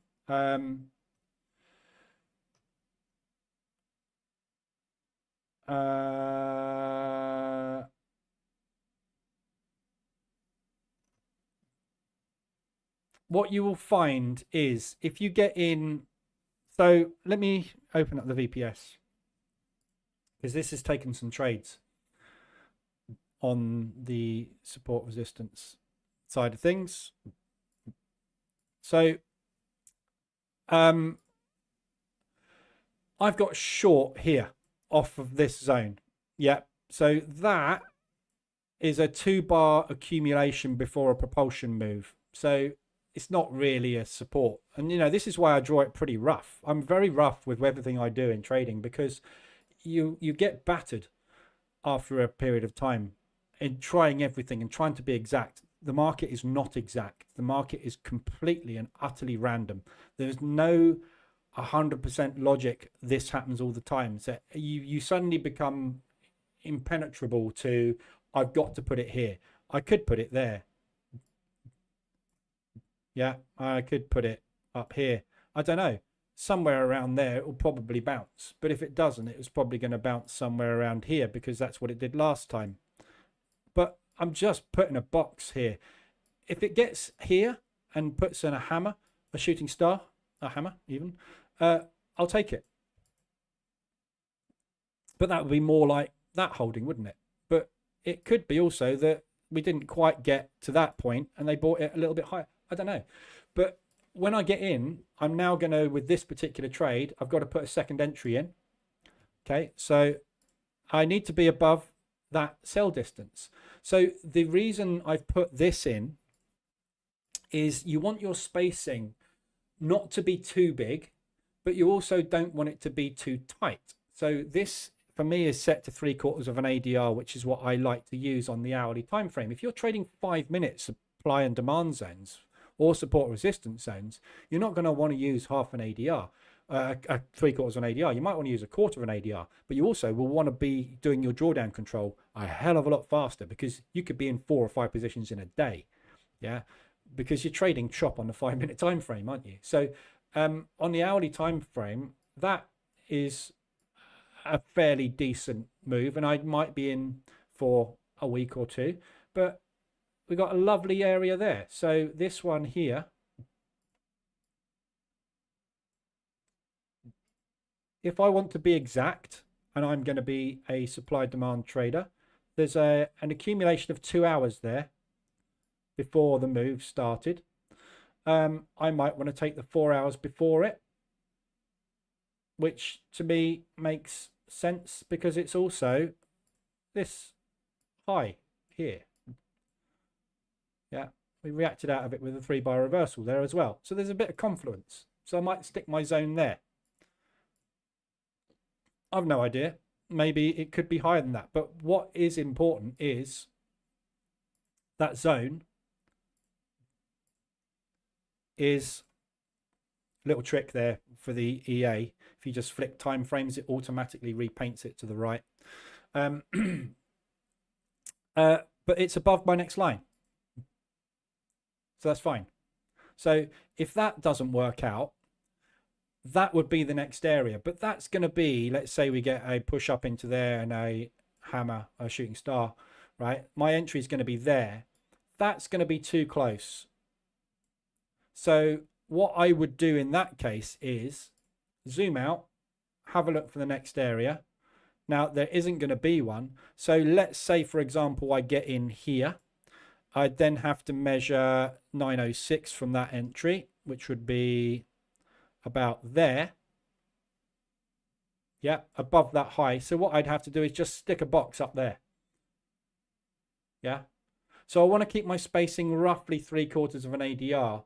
But if there is an area of logical that makes logical sense, I'll use it. If there isn't, I'm just going to stick a box a bit above, and price will be stretched by the time it gets to that box and want to pull back. So you've got to keep your spacing. And you're right, there is the danger if you go, right, I'm only going to use the most recent highs and lows.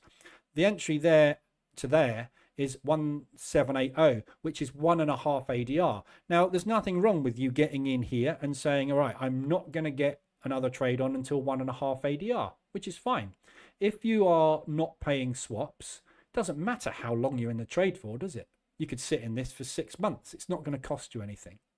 However, there is cost of doing business, and there is being in drawdown forever, grinding away at you and not being able to take any other trades on this. So it's about finding a happy balance between distancing and logical areas. Yeah, there's absolutely no, there is a reason for placing an order there. Yeah, because I've shorted this area already. This is why this trade is on, because I had a box here and it has come out of that area. Why? I don't know. I don't care. There's an accumulation there. It's popped through it and it's come back down, but it's working. So I'm in it. That's fine. Now, there's an argument for me putting a box here and saying, if we double top, I'll get in. But that's really close. So I could take a second entry there, and then my next entry, I will wait until I get all the way up there. Or I could put it there and have 4 positions on by the time we get up to there. But I have built this EA so that if price is below this line, when an order signal is triggered, it will not trade. So this is your sanity check for don't get in too close. Now, if you want to go, I don't care, I'm going to go 0.1. Yeah. I'd have to change instrument because it doesn't redraw. But if you change it to 0.1, obviously this is going to jump down to here. And you can trade wherever you want. You can get in there, you can get in there, you can get in there, then you can get in there. You can have 6 positions on if you like. But position trading methodology is about scaling in gradually, not about trying to get in and out as fast as you can. Because if you get in 5 positions and then tomorrow there's a news event which sends this skyrocketing, you're stuffed. Yeah. But if you get in 1 here and now wait and it goes skyrocketing, no problem. Yeah. Remember we covered on Thursday last week the 3 golden rules of position trading. Yeah. Size, spacing, exposure. Spacing is one of the key golden rules of position trading. If you get in too close, you will get killed. If you're getting too far apart, you will find it hard to get out. But if you're thinking about support resistance, let me just change that back because I don't want. That's actually set to 0.5 because I'm testing, so I wanted it a little bit closer. But actually, no, it's not, is it?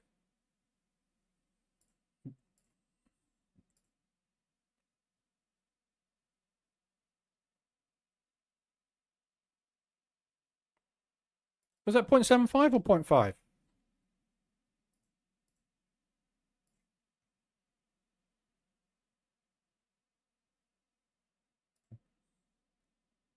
.75. That calculation isn't correct, is it? Oh no, sorry, risk settings. What am I doing here? Zone distance. Oh, that's a zone distance. Sorry, no, I was right. The minimum distance between entries is under risk. This is new to me, this EA. So yeah, minimum distance is 0.75, so not 0.5. Which instrument was it I was doing that on?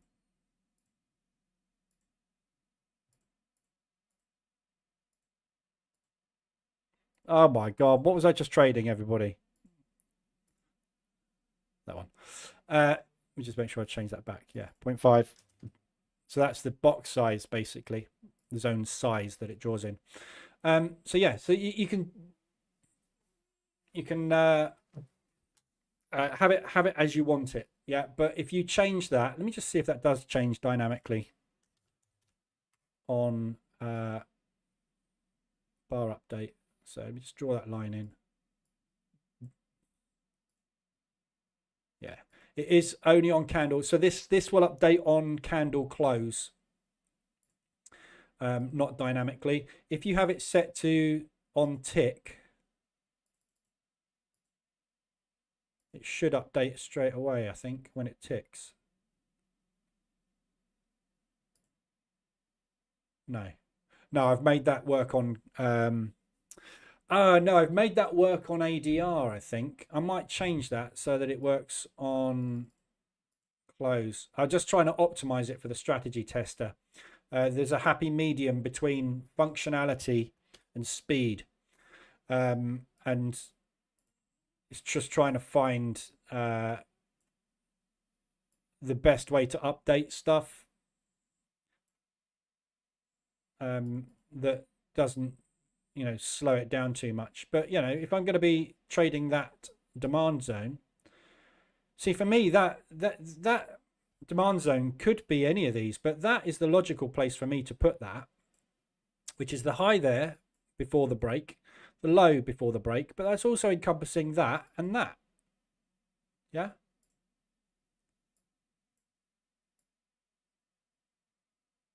Perfect.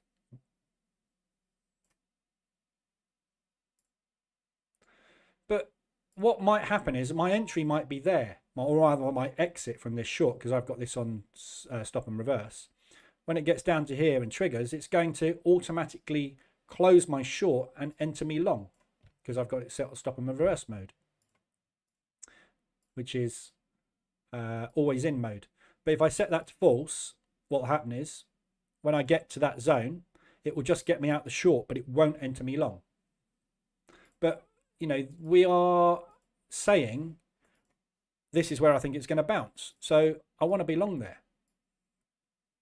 Yeah. So there's no reason for me not to exit and get back in long again. And you will be constantly in and constantly banking if you do that. But not everyone's going to want to do that. So there we go. CK, I am here but 12 minutes behind. How did you get back behind in the past? How did that happen? That's weird. There we go. So that's it. That's support, resistance, supply, demand done. This EA, I've got a problem with MT5. Funny that. MT5 in the back tester doesn't work, which is really annoying. So running the EA in the strategy tester. So obviously with this one, if I go into the strategy tester and run it, I can draw the zones. And this is the whole idea. When you're ready, you can draw the zones in and practice.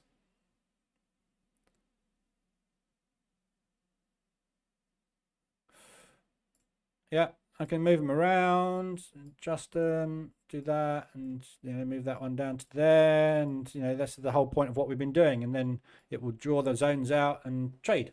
Yeah. MT5, you basically go into the strategy tester and run it in exactly the same way.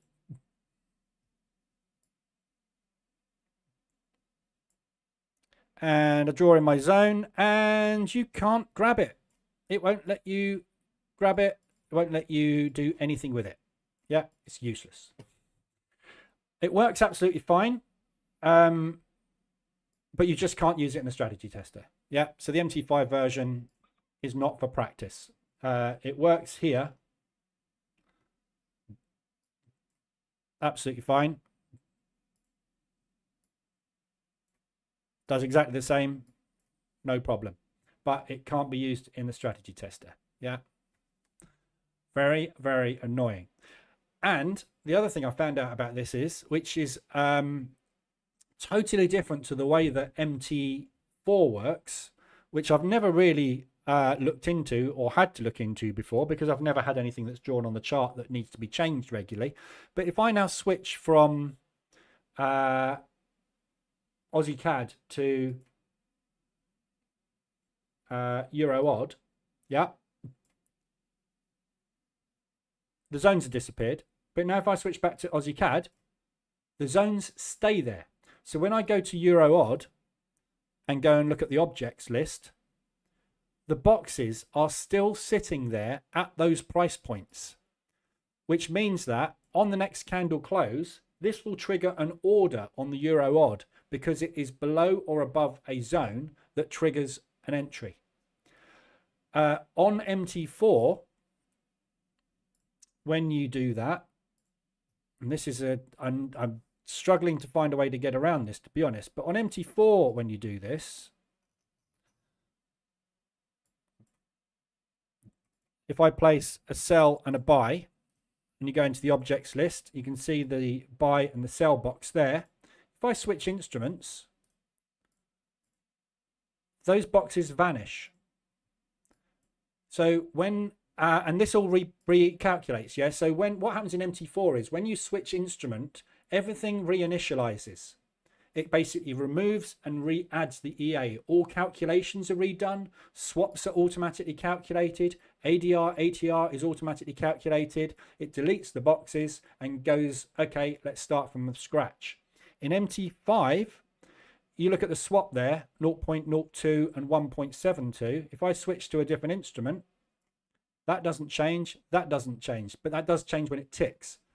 So there's a MT5, and I get it. I see, yeah, all right, I've drawn stuff on the chart, but if I switch instruments, I don't want that stuff drawn on the chart. It's a different chart. So yes, thank you for remembering when I switch back there, but if you've got an EA that trades off of boxes like this, it don't work. So with MT5, you can't change instruments. You have to open a new chart for every instrument. See, now it's gone long. It's taken a buy order. But the reason it took that buy order is because that Aussie CAD box, the price there, 0.51261, is below that buy box. So it's gone, hey, we've had bullish price action below the buy box. Let's get in. So I'm not sure whether I want to release it for MT5 because it doesn't work. It does work if you have a new chart for every instrument that you trade, which in theory, if you think about it, is exactly what you should be doing, because you should be having these boxes put in place and staying in place. Yeah. So if you're trading that and that, yeah, that is what you're trading. So you should now open a new chart with the EA on it and place the zones for that instrument on a different time frame. Yeah. So now I've got my odd CAD and I've got my Euro odd, but only one of them.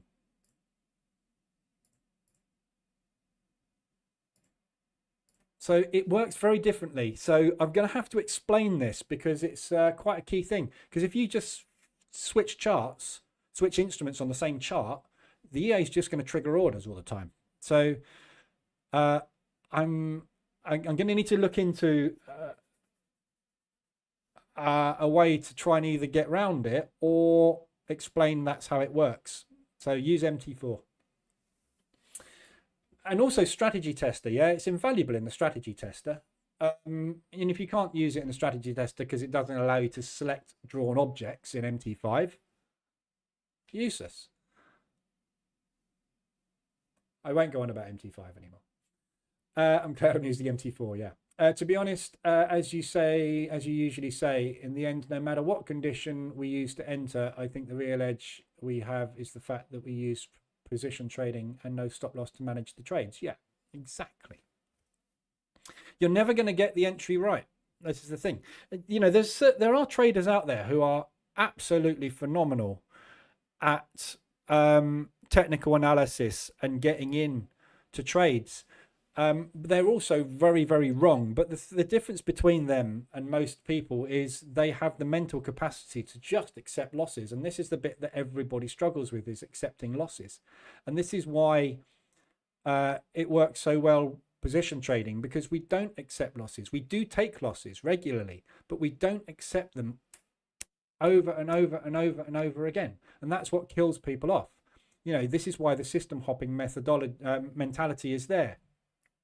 If you start trading support resistance, yeah, and it doesn't work, you go, screw it. I'm not trading that anymore. I'm going to try supply and demand. But you don't realize you're trading the same thing. You're looking for a turning point. Every strategy out there is trying to identify a turning point in the market. And they're trying to create an edge of more than 50% on a probability of 50%. You can't. It's always 50%. Yeah, you can back test and make it 70%. But every time you get to a new one, it still reverts to 50, which is why it's a zero-sum game using a stop loss. You always get back to break even, because no matter how good your back testing is, how good you curve fit, or what indicator you make fit the data you're testing on, in the future, the odds can only be 50%. Therefore, the only thing that you can make money with is risk, because that's all you can control. And if you use risk properly, with a risk-reward ratio around a 50% strike rate, you will make money. But you understand that risk incorporates 15 losses in a row, and then 22 wins in a row to give you the edge, because a 50-50 probability is going to have a lot of tails and a lot of heads in a row. That is a system that doesn't work until it does, but you don't give it the chance to get there, because you hop to a different system and apply the same edge of 50-50 to a new system. And it's a never-ending cycle, because it's never going to change, the 50-50 probability, unless they create a market that goes up, down, and at angles, i.e. the candle can close there, and then the next candle can close here, and give us an angle instead of just an open and a close above and below that one. We ain't doing anything different than 50-50. But it takes such a long time to understand it. And it doesn't matter how many times you go, it makes total sense. Some bloke, like, who is it? Somebody came up with a channel yesterday. I can't remember the name of it. But some bloke who uses the MACD, who's created an indicator that draws arrows based on a MACD, which draws a whacking great indicator arrow on the chart. And basically he trades a negative 1R risk reward on it. And he's got a great strike rate. But at the end of the day, it ain't going to work long term. And you'll see it and you'll go, this guy's just turned £400 into £200,000. Did he? Has he, just, you get this mist go over logic, and you chase the Lamborghini, don't you? That's what you do. But the maths is simple. You just apply risk around a mathematical equation. That's all you do. But if you don't have the mental capacity to take 15 losses in a row and stick with a strategy, change the price. So much easier. The logic behind it coming back up to this area. You've got to understand why that is likely to happen. Yeah, that's the thing. You've got to have confidence in the thing that's driving it is the banks, not the moon phases or something else. That's the hard bit. On telephone, you got paused on the telephone. All right, I see. With the support resistance EA, if I set up the boxes on my regular PC, will the EA running on a VPS pick up the boxes? No. No. You do this on a VPS. So this is running on my VPS, yeah.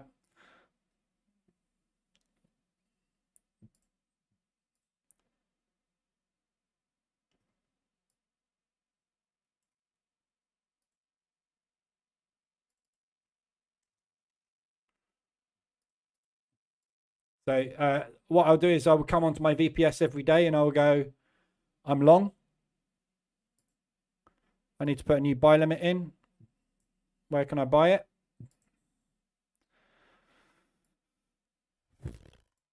That's a tricky one, that. But somewhere down there. Oh, I'm going to just stick it. And again, this is a great example. Look, there is no support. So I'm just going to stick it there, because I just want to get in again and get a bounce. CAD Swiss, I'm long. And this is the process of trading this way. Again, there's no support that is obvious. There's a little bit of a wick there.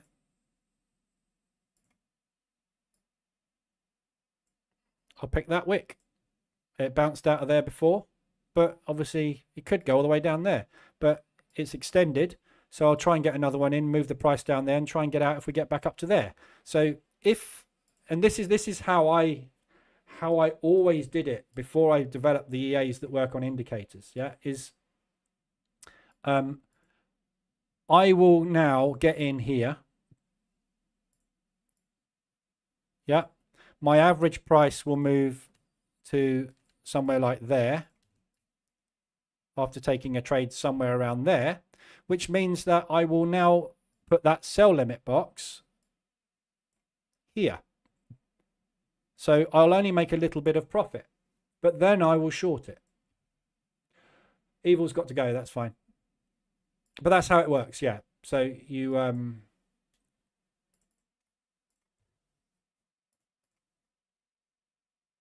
you just basically do it on a VPS.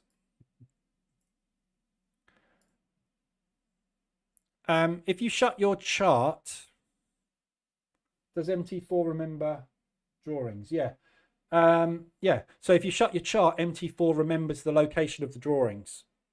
So you could shut it down at night, but obviously the trouble is by the time you open it up, let's say, for example, you shut it down here.